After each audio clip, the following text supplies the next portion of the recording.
नमस्कार दोस्तों, स्वागत है आपका हिंदी नॉलेज शो में। तो दोस्तों, चीन ने भारत को बड़ा झटका दिया है, नुकसान पहुंचाने की कोशिश करी है और इससे भारत को अरबों डॉलर का नुकसान होगा। जी हाँ, ये नुकसान होगा क्योंकि ये प्रतिबंध भारत पर लागू कर दिए गए हैं और ऐसे ऐसे घटिया बहाने बनाए गए हैं जिन्हें आप सोच भी नहीं सकते। मैं आपको बताऊंगा कि किस बहाने भारत को नुकसान पहुंचाने की कोशिश की गई, लेकिन भारत को इसमें एक अपॉर्चुनिटी भी है क्योंकि चीन ने जिस रास्ते भारत को नुकसान पहुंचाने की कोशिश करी है, अगर भारत उसी रास्ते से चीन को करारा जवाब दे तो भारत चीन को अरबों डॉलर के नुकसान पहुंचा सकता है। जितना उन्होंने भारत को पहुंचाया ये तो कुछ भी नहीं है। भारत 20-30 गुना इससे ज़्यादा चीन को नुकसान पहुंचा सकता है, बशर्ते भारत सही तरीके से सही टैक्टिक इस्तेमाल करते हुए चीन को उसी रास्ते करार जवाब दे। तो इस वीडियो में आपको सारी डिटेल में बताने वाला हूँ। चलो दोस्तों, वीडियो को हम शुरू कर लेते हैं। तो दोस्तों, जैसे कि आपको पता है कि लद्दाख में कई दिनों से उन्होंने 10-15 दिन हो गए स्टैंड ऑफ रखा हुआ है। वो ना तो मतलब कि वो यही चाहते हैं जैसे कि डोकलाम में भारत और चीन ने नेगोशिएट कर लिया था, ऐसा ही कर लिया, लेकिन भारत ने साफ कर दिया है कि इस बार भारत नहीं हटेगा, वहाँ पर चीन को पीछे हटना होगा। और भारत का स्टैंड बहुत सख्त है और चीन को डर इस बात का है कि भारत को जो सपोर्ट मिल रहा है, समर्थन मिल रहा है, वो ऑल ओवर द वर्ल्ड मिल रहा है। तो इसलिए वो सीधे सीधे तो भारत को टारगेट नहीं कर नहीं सकते, ना कोई मिलिट्री एक्शन ले सकते हैं भारत के खिलाफ, क्योंकि चीन के साथ तो कोई भी नहीं होने का। अगर भारत के साथ वो मिलिट्री एक्शन लेंगे तो रूस भी उनका साथ नहीं देगा। रूस हो सकता है कि एक तरफ हट जाए, ना तो भारत का साथ दे ना चीन का साथ दे, यानी कि चीन को इसमें ज़्यादा नुकसान है। तो चीन ने एक नया रास्ता ढूंढ निकाला है भारत को चोट पहुँचाने का।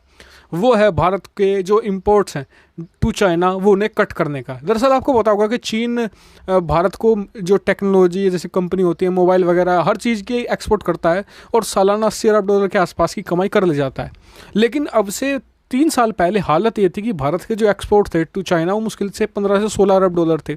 तो ऐसे में भारत और चीन ने एक नया मैकेनिज्म निकाला कि भारत जो उनके साथ डेफिसिट है उसे कम करने के लिए भारत ज़्यादा से ज़्यादा पोर्क का निर्यात करेगा।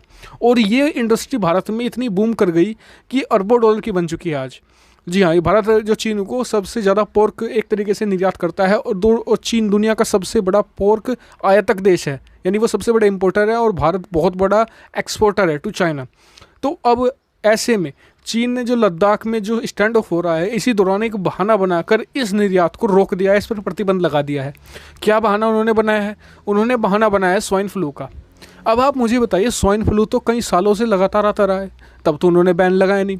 इसके अलावा स्वाइन फ्लू कई ऐसे देशों में भी फैला है जहाँ पर लगातार चीन इंपोर्ट किए जा रहा है, वहाँ से पोर्क का आयात उन्होंने बढ़ा दिया है। ये देखते हुए देखिए, और इसे वो जो उन्होंने प्रचारित क्या किया अपने देश में, भारत को तो ये कह दिया कि जी आपके यहाँ स्वाइन फ्लू है इसलिए हम पोर्क का निर्यात नहीं करेंगे, आयात नहीं करेंगे, लेकिन अपने देश में जो ग्लोबल टाइम्स है उनका दूसरे न्यूज़पेपर है, ये कहकर प्रचारित कर रहे हैं कि हमने भारत को नुकसान पहुँचाया है, हमने अपने दुश्मन भारत को चोट पहुंचा दी है, उनके इंपोर्ट करके उन्हें करारा जवाब दिया है, सबक सिखाया है। इस तरह के शब्द इस्तेमाल कर रहे हैं अपने देश में। तो वह सोच सकते हैं, तो अब इसमें भारत के लिए क्या अपॉर्चुनिटी है? भारत के लिए अपॉर्चुनिटी है कि भारत भी ऐसे ही बहाने बनाकर, जिस तरह के बहाने उन्होंने बनाए हैं, हम उनकी टेक्नोलॉजी कंपनियों को भी एक तरीके से बैन करवा सकते हैं, कुछ भी कह सकते हैं, बल्कि उनके खिलाफ तो हमें ज़्यादा सबूत है। भाई, अमेरिका ने कह रखा है कि जो चीनी कंपनियाँ हैं वो जासूसी करती हैं, चिप्स लगाती हैं अपने मोबाइल में। हम भी कह सकते हैं प्राइवेसी का खतरा है इसलिए हम आपकी मोबाइल नहीं ले सकते।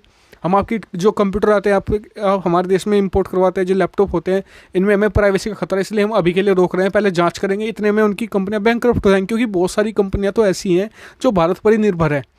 तो ऐसे में भारत के पास अच्छी अपॉर्चुनिटी है चीन को करारा जवाब देने की। आपका इस पर क्या व्यू पॉइंट है? कमेंट करके मुझे जरूर बताएगा। साथ ही चैनल को सब्सक्राइब कर लीजिए ऐसी बहुत सारी डिफेंस, फॉरेन पॉलिसी और फाइनेंस रिलेटेड वीडियो के लिए। Thank you very much for watching video.